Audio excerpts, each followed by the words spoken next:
Welcome to Balancing Acts, your guide to grow, profit, and scale. I'm Linda Hamilton, a CPA, and I've been looking under the hoods of businesses to uncover what truly drives success for the past 30 years. This show is different because we know that the numbers do matter, but the story behind your numbers matter even more. So many things you do impact your profitability and your growth. It's all about striking a balance and really reeling that story. So today we're going to tackle financial fluency. I'm very much it's a new tax year. We want to start with understanding why people are stuck. They're stuck on how to grow. Why is that? Because financial fluency is the language of your company. The language, what's the story these financials tell about how you've been? Your financial statements reflect the past. And if you want to grow your business, you have to know where you're going. Where do you want to go? How much profit do you want? How much growth do you want? People often chase growth. I want to grow. I want to double my revenue. I want to triple my revenue, but they're not necessarily looking at the profitability of that revenue. And that's critically important to be able to be successful in your business and to have enough money to do the things you want to do and to pay yourself a fair salary. So we're going to talk now about the profit and loss statement so that you can get unstuck and grow profitably. And we're fortunate to have Alana McNichol with us. She's an MBA and a CPA and the tax practice director of our firm, Linda Hamilton CPA LLC in New York City. Hi, Alana. Thank How you. are you? Hi, Linda. Um, Happy to be here. So this is a great time. Your profit and loss statement kind of resets. January's a new year. We could be talking about this later in the year. The concepts will be the same. But for now, we're starting on our new year. And as I just said, the profit and loss, it reflects what's happened in the past. And what can you tell us about how you help clients walk through a profit and loss statement? Yeah, well, January is here, but everybody's asking me, what am I going to pay in taxes? And that's all about last year. So now is a great time, of course, to look forward. But as Linda mentioned, you've got to understand the past in order to change the future. So profit and loss is basically a snapshot of any period in time. What revenue did you recognize and what expenses did you incur? And so I think it's important to understand, Linda sort of alluded to it. Revenue, sales is the vanity number. Profit is the actual number that we care about. And it's the number that a third party would care about, like the banker. It's the number that the IRS cares about. What is your tax bottom line, right? So, a profit and loss, I think it's easy to sort of break it down into three or four sections. Up at the top, we've got revenue, sales, income, gross. What did we bring in? Moving down a little bit, you've got cost of goods sold or direct costs. What were your direct expenses that you incurred in order to make those sales? Below cost of goods sold, we've got a gross profit number. And then below that, you have other kinds of expenses that weren't tied directly to expenses of making those sales. Finally, if we slip all the way down to the bottom, we've got some other miscellaneous type items that aren't directly related to the profitability of your business.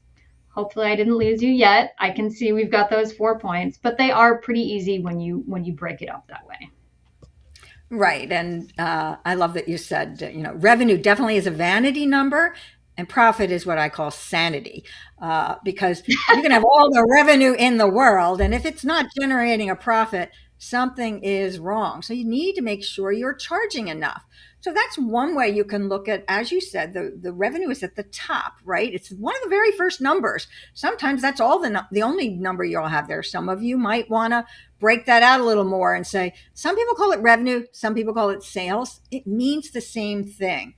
Some people sell products, some people sell widgets, tools, some people sell services, fees. But whatever you're calling that, it's what you've charged your customers.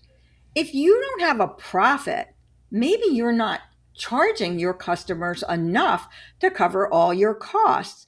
So there are different kinds of profit. The first one you come to is actually what we call gross profit, right? It starts with sales or revenue at the top minus these costs that are directly related to selling. If you had no sales, you would not have these costs. It's cost of goods sold. If you sell inventory, you have to buy the products you sell to your customers. Maybe it's a cost of services like your team. Alana, how is it that when you look at gross profit, you can look at it as a dollar amount or you can look at it as a percentage amount. How important is it for a business owner to actually understand that just that very top section of an income statement or profit and loss? Both names mean the same. It is, yeah. I think it's really important to understand what exactly it costs to get those sales, right? So how much does it cost to get that inventory? How much are you having to pay your contractors in order to deliver the services that you are selling, right? Because it's those numbers at the top that you really can't do without, right? In order to sell one widget, you've got to incur that cost. When we look about at profitability, it's the things below gross profit that we maybe can play with a little bit more. But the costs of your sales are really unavoidable, right? So you want to understand that margin, right? What is the net that I'm bringing in order to sell one widget, in order to close one contract, right? Because that's really going to drive a lot of the other decisions that you make as a business owner, in terms of what else you want to spend your money on that you're bringing in through those sales with those direct costs. Right, right. And as you mentioned, subcontractors, so many business owners use what we call 1099 subcontractors, right? They're not doing all the work themselves. They don't have employees, but they're farming this work out or partnering with someone else. So you really have to make sure you're charging enough because what's left over is all that you have to actually be able to pay your other expenses, to pay your own salary, your To overhead. operate. Right, to Yes, operate, exactly. exactly, to operate. So those are important. Now you get to what we call expenses below the line. It's below that gross profit line, right? Revenue minus cost of sales or direct costs, you could think of them, variable costs. Now you have gross profit. So below the line, what kind of expenses do we have below the line? Are they fixed? Do we have any discretion over them? How should we look at those costs or expenses, we might call them then? Yeah, so your expenses below the line, as we said, below that gross profit line, are really going to be more tied to what we call the overhead, right? So if you have a receptionist salary, if you have an office space, right, that would be your rent costs and whatever else it costs to keep those doors open. If you have other kinds of administrative expenses, office supplies, anything that's not tied directly to the item or the service that you're selling, we would call overhead, right? And so here's where you can really, as a business owner, maybe get a little bit strategic when you're looking at moving the needle on that bottom line, doing something like evaluating, okay, what am I using this office for? Do I need to keep the shingle open, right? The past 5 years has taught a lot of us, hey, maybe I can do things virtually. Who's doing what in on the payroll, right? Where are those dollars being allocated? And so, this is, again, it's not tied directly to your sales, right? But it is coming out of that bottom line. And so we also talked about where do you want to go? So if you want to double your revenue, you say, look at that sales number and double it. You have to understand what it will cost you to do that because you don't get to keep 100% of it. There's always costs, right? So you want to look at last year. And one of the most important things you can do, right, Alana, is look at this year compared, 2024 compared to 2023. What changed? Are your sales trending upward? Did you lose sales?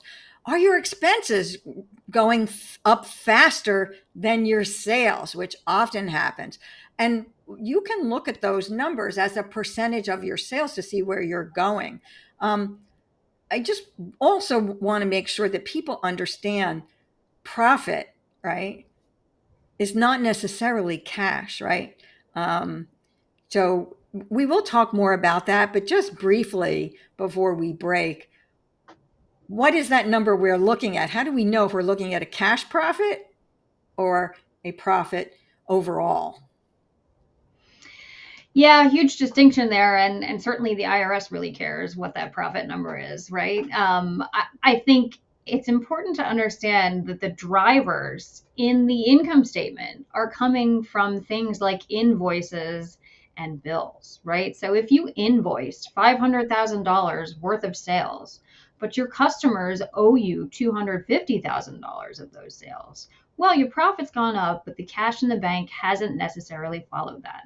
So a lot of business owners hit year end, they look at what their profit is, they're trying to budget for taxes and for next year, and those things aren't always necessarily aligned. So it is definitely important for you to understand the balance sheet, as we were talking about before, is connected directly to that income statement.